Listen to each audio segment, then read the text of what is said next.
And hello fellow techers, Space Bandit here with another episode of World of Tanks, and today we are going to be looking at Concept 1B Tier 9 American Heavy Tank. Yes, I finally got this puppy not long ago and I did play a few games in it. Not spectacular amount of games, but I did play enough games just to kind of get a feel for the tank. So far I do like it. I gotta say, this tank is not bad. The only problem I see is it can't really compete with the Conquerors of the world because of the rate of fire. I think Conquerors' rate of fire is so much better for the same alpha. This tank could actually compete with Conqueror if that rate of fire was a little bit better. But what it makes up for, if not rate of fire, is its mobility, because this tank moves like a freaking medium tank. Yeah, so you can get into positions fast, you can switch positions fast, you can use those white tracks to side scrape a little bit. That's not bad, but although if people know where to shoot you, they'll shoot you anyway and penetrate it. The roof of that turret is not the strongest, to be honest, but if you're hold down and you're fighting hold down, this tank is formidable force because that manlet is pretty big and that turret is so small to hit. Anyway, without further ado, let's take a look at the commander on this tank and see what kind of setup I have. So I actually have my standard setup on this. So 6th Sense, Born Leader, Rapid Loading, Iron Mace. This is more for sniping and being able to penetrate from a distance. Rapid Aim, Steady Aim, Snapshot, Run and Gun, and Optics. So this is mostly optimized for gun skills. So that way I can maybe decrease some of that reload time and be able to quickly snap shoot if needed. Now let's take a look at my equipment setup on this tank. So we're currently running what? We're running the gun stabilizer, improved ventilation, and advanced loader. Again, helping with that reload. So I didn't really care much about the view range over here. I didn't care about, being able to spot far away. Although if you look at the vision range for this tank on the right hand side, it's 424 meters. So it's relatively decent. I mean, you could potentially put optics on this and optimize the view range a little bit, which probably would work. I don't know. I would have to work with that setup and see how it works. But your concealment is not the greatest. So I don't know. I use this tank more as a brawler. Go where my heavy tanks go and support. And if your flank falls, you have enough time to fall back in this tank because it has some mobility, right? As far as my loadout goes, I'm carrying 24 standard shells, 12 premium shells, and 4 HE. Now this doesn't even tell you whether these shells are AP or APCR, which is kind of stupid. Anyway, AP rounds have penetration on 258 millimeters, which is not bad at all. But if you need this extra punch, you have 310 millimeters of penetration on premium rounds. Okay. What else can we look at here? Well, we can look at, let's see, we can look at our gun accuracy. 0.27, so we got it down at 0.27 at this point in time. Upgrades, I guess we don't have to look at upgrades. We can look at armor viewer to see roughly where to penetrate this tank. As you can see, the manlet is pretty strong. Even the cheeks are very, very strong. So if you hold down fighting this way, it's extremely hard to penetrate this tank.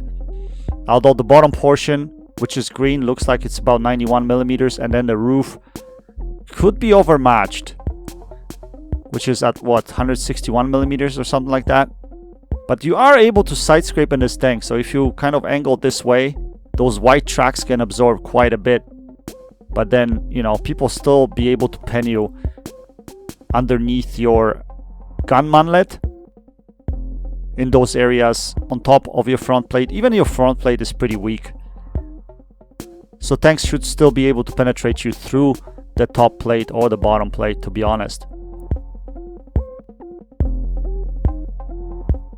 So the viable option for this tank is to play it hold down, and I think that's the only option to play it. Okay. Modules, I don't know what we can get out of this info. Oh, you can see the speed here, 45 kilometers per hour. What's in here? Oh, you can see my gun accuracy already and my reload right there. Rotation speed, what's this? View range 424 meters, you already seen that. Max range, radio range 750 meters. And ammo breakdown.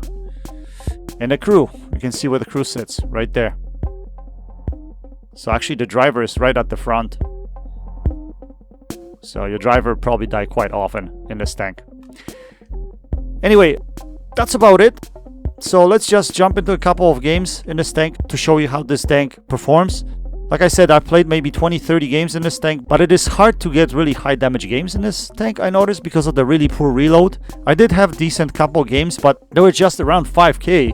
So I consistently can get about 2-3k damage in this tank, but going over 5k is a little bit problematic because, you know, lately teams been dying so quick. So lately I haven't even had a good game in this tank, to be honest, guys. But anyway, let's jump into the replays and see how we do over there.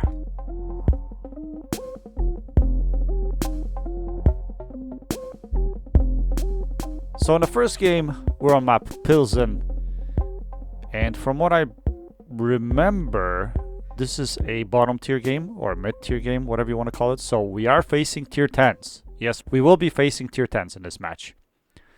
So on Pilsen, this is actually, you know, good spawn position for this tank because we're drawn on the west end or the west side, which means that we will be able to use our gun depression. Now, if you're drawn on the other side and you want to play, you know, with your gun depression, it kind of sucks because, you know, you don't have the possibility as much as you have on this side of the map, right?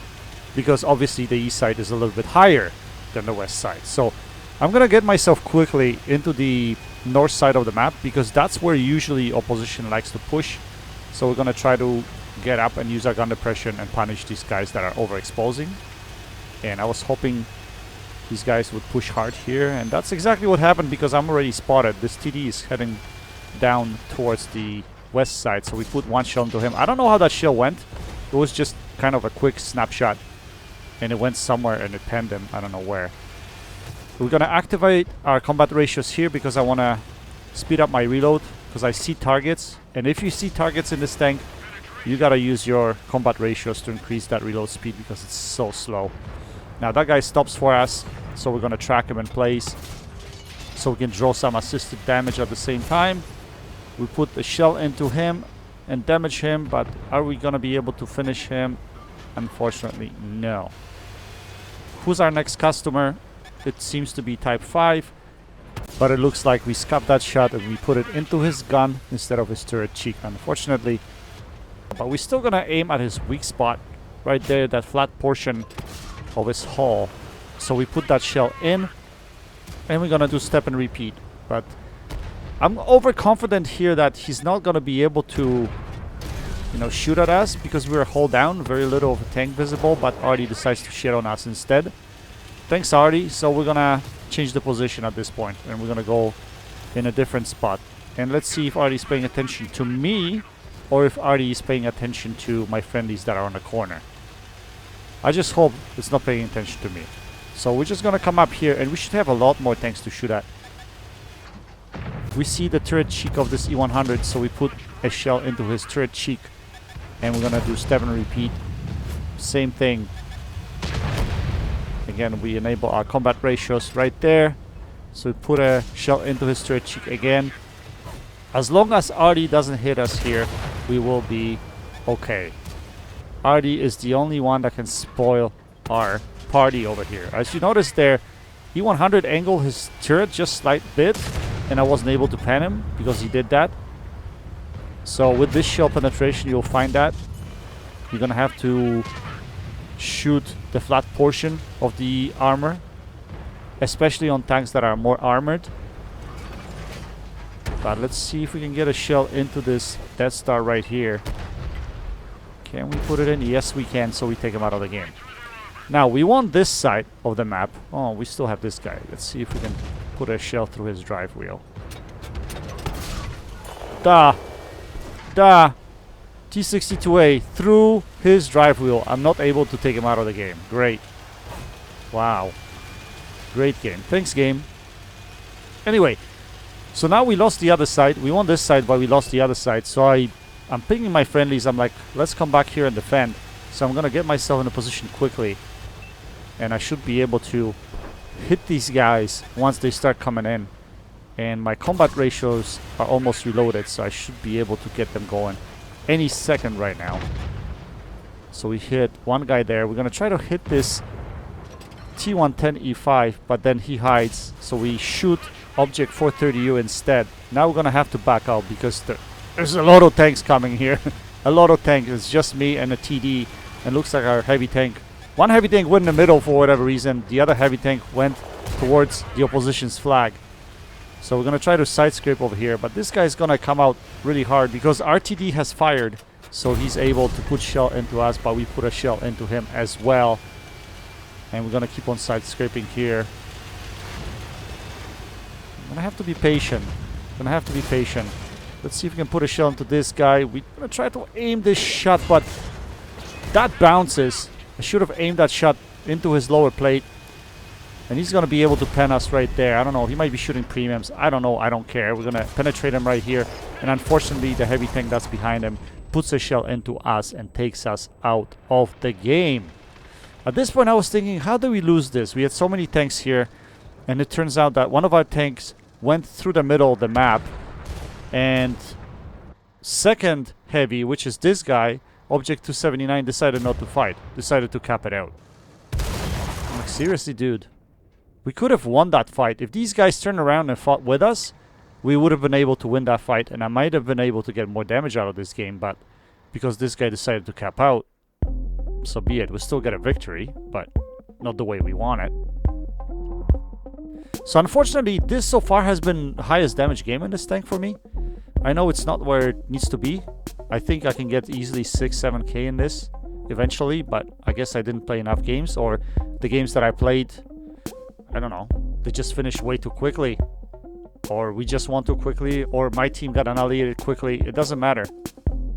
So we finished only with class 2 because apparently people are putting good games in this tank, but we did finish on top of the team, yet the leaderboard is still broken, so it shows us at position number 3.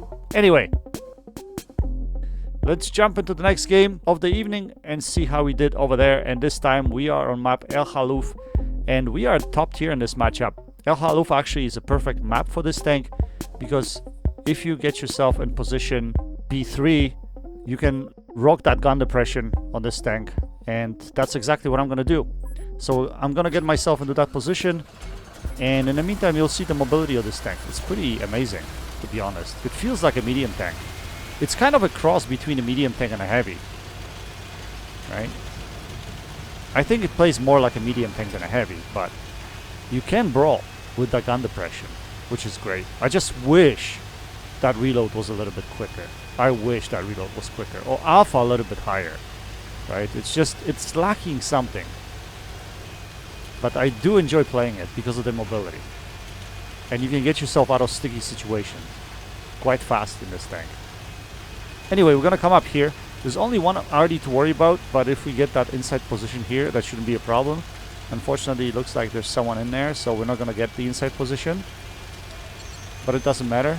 Let's see who's crossing here. Oh, that's a tier 8. We should be able to put a shell into him. And now we're gonna back out. Now in this game, I don't know if I used my combat ratios in this game. I probably should have. If I used my combat ratios here, I probably would have gotten more damage, to be honest.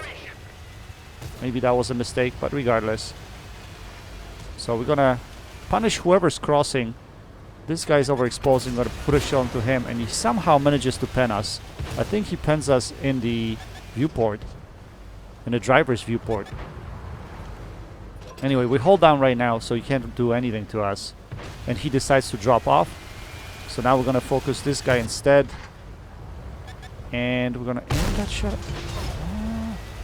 See, I don't know where that shell went. That was perfectly aimed shot. Looks like it went into the ground. I don't understand how. Because our reticle, our full reticle was on that guy.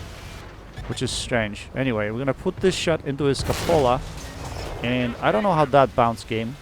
Okay. Sounds good. Perfect. Thank you. That should never bounce, but I don't know why it bounced. Anyway, I'm gonna see who else we can hit here. Gonna hit this guy right there. See, that wait time in between the shells is a little bit long. It would have been nice to have that reload a little bit quicker, man. That tank would have been such a beast if that reload was a little bit faster. Like half a second even, you know, would have been great. Anyway, Capola shot here. Yes, we finally put it in. That guy disappeared now, so we are able to take the inside position, and that's exactly what we're gonna do. This leopard is in no man's land. Oh, I hit him here, but I probably should have tracked him. That would have been a better play. If I tracked him, I could have gotten some assisted damage out of that. I prefer pure damage though. That's my problem. Gonna put a shell into this guy. And we're gonna do the same thing. Like I said, this position is absolutely amazing for this tank because of the gun depression. So, oh yeah, I didn't mention what the gun depression on this tank is. I'm gonna put it in the caption section below because I don't remember what it is. Just to let you know exactly. Now we're gonna have to be facing against this SDI. So we're gonna load a premium shell for this guy, so we can penetrate his cupola on the turret. That's what I was thinking, but he fired right here, so we're gonna move in on him. And I don't care if I take a hit right now. I just want that juicy damage. Looks like the game is gonna be won anyway. We're gonna have to just clean it up in a split second. I just need to get rid of this STI, so I'm willing to take a hit from him. I don't care at this point. That's cool. We're gonna take him out of the game and we're gonna move forward. Right there. So want to engage these guys, but at the same time I see the T95 is sitting right there on top of the hill. Unfortunately, that shot, the shell goes to the left, unfortunately, and we can't really do anything with that, but we should be able to engage these guys. I want to aim up at this T30, so we're going to put a shell into him. We're going to back off. I don't want to eat that big shell from T30, but he gets annihilated.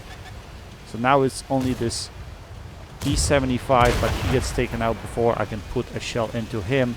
And we're going to roll forward, and we're going to chase that leopard. And with this tank, you can actually chase medium tanks. Take a look at that. That's pretty fast.